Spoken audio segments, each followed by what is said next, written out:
assunto que é sempre recorrente quando nós falamos sobre história da igreja, está relacionado com a forma de culto, né?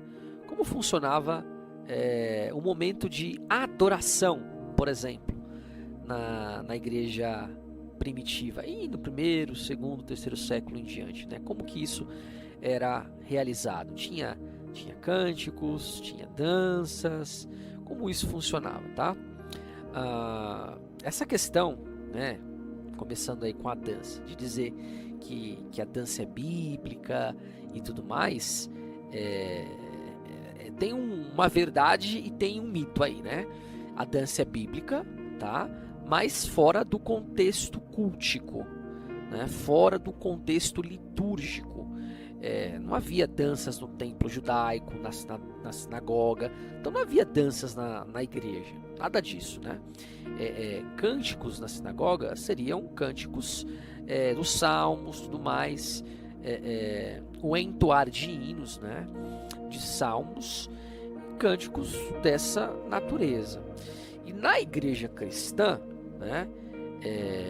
Na questão relacionada à música, geralmente ela musicalizava porções das escrituras, mas um aspecto distintivo muito interessante que surge bem no comecinho da era cristã são os hinos cristológicos.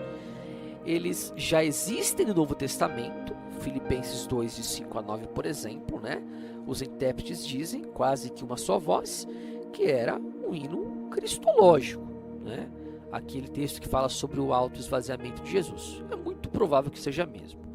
Mas outros hinos cristológicos, segundo, né, terceiro século, que fala sobre Cristo sendo uma a luz, né, exultante, e isso era bem enfatizado, né? Realçava a divindade de Jesus nesses hinos cristológicos.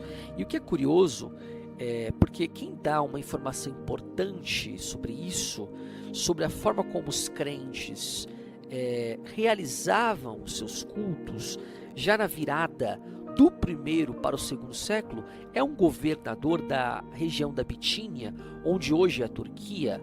A região da Bitínia fica mais onde hoje é o lado mais ocidental da Turquia moderna, chamado Plínio o Jovem. E Plínio o Jovem era muito amigo do imperador Trajano, e ele começou a perceber uma multiplicação de cristãos na região que ele governava, lá em Bitínia, né? E ele então começou a tomar algumas medidas, mas ele não sabia se essas medidas que ele estava tomando eram medidas corretas e aprovadas pelo imperador, o chefe supremo do império.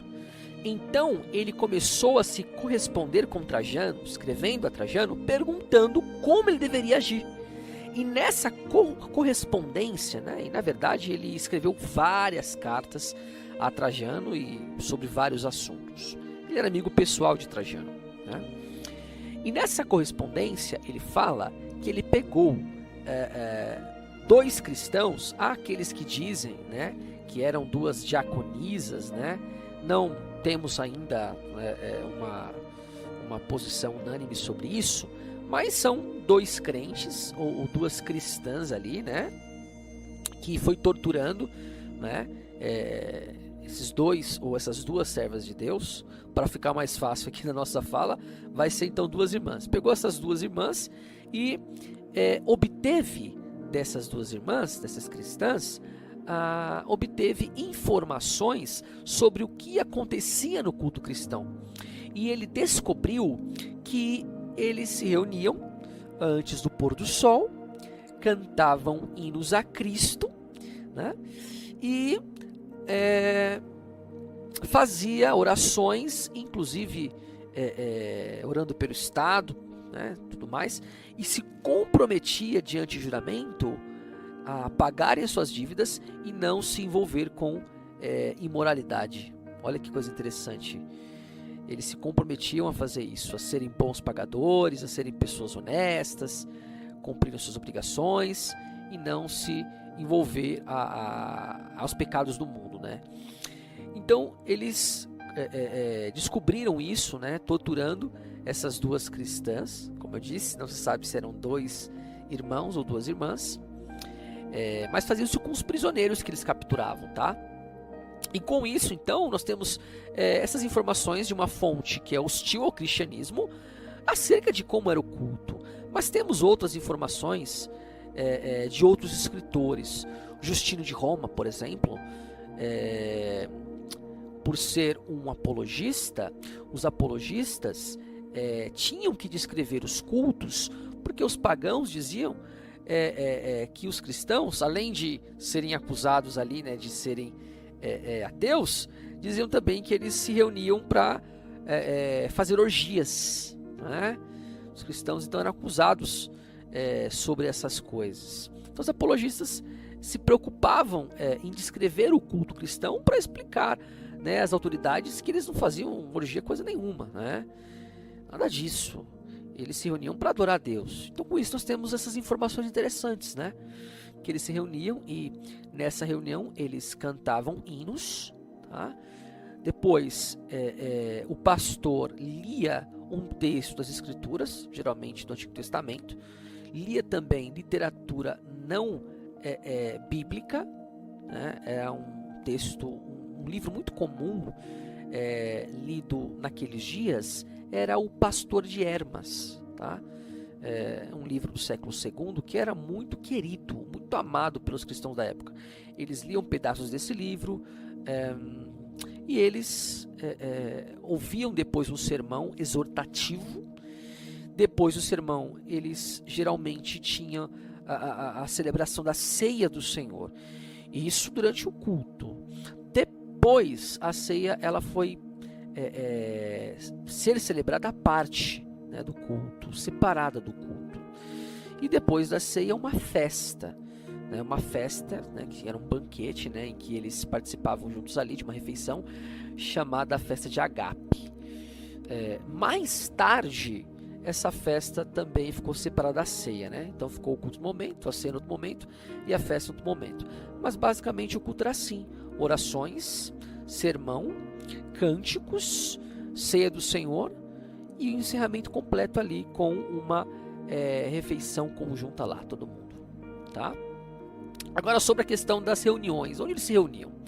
É assim, no Novo Testamento existe a prática deles se reunirem, já no comecinho a gente vê isso, no cenáculo, né?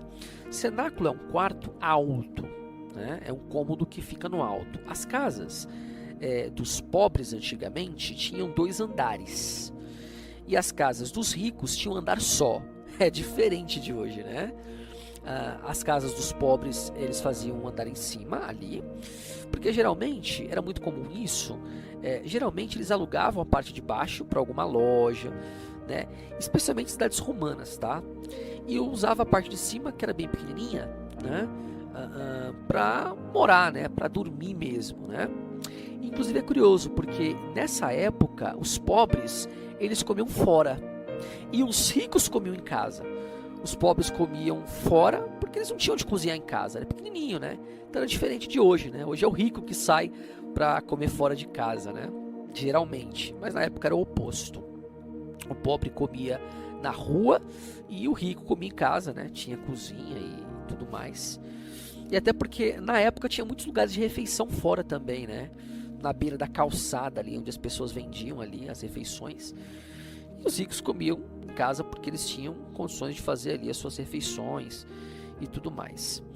Mas alguns cenáculos eram grandes, alguns cenáculos eram realmente amplos. O cenáculo que é mencionado, por exemplo, em Atos, né, tinha ali 120 pessoas, né? Então, muitas igrejas se reuniam em cenáculos assim, lugares amplos, né? Outras igrejas se reuniam em casas e tinham salas grandes, dependendo da posição social da pessoa. Porque pessoas não eram muitas, mas pessoas de posses, essas pessoas, né, se convertiam e cediam suas casas para reuniões. Filemon, por exemplo, né, a igreja se reunia. Febe também, né, a igreja se reunia na casa dela. E que tudo indica era uma senhora de posses, né? Então eles se reuniam em nos cômodos altos, né? Quando havia um espaço maior para isso. Eles também se reuniam nessas casas maiores. Inclusive, é interessante observar que em Cafarnaum hoje existe uma igreja que foi construída sob uma casa, né? Próxima do lago de Genezaré, de Tiberíades, né? Existia uma igreja ali, moderna, né? Que foi colocada em cima de um espaço onde era uma casa-igreja, tá? E essa casa-igreja dizem que era a casa de Pedro, porque encontraram ali anzóis, né? Dizem, né? Que poderia ser Pedro, né? Morava pescador aqui, né? Então, desde o primeiro século, é reconhecida como uma casa em que os crentes se reuniam. E talvez seja a igreja mais antiga. Estou falando agora de arqueologia, tá? Certo, queridos? Então são essas informações que eu gostaria de passar para vocês aí, tá? Tô lembrando de cabeça aqui. Lembra aquele sermão que Paulo pregou que o jovem caiu?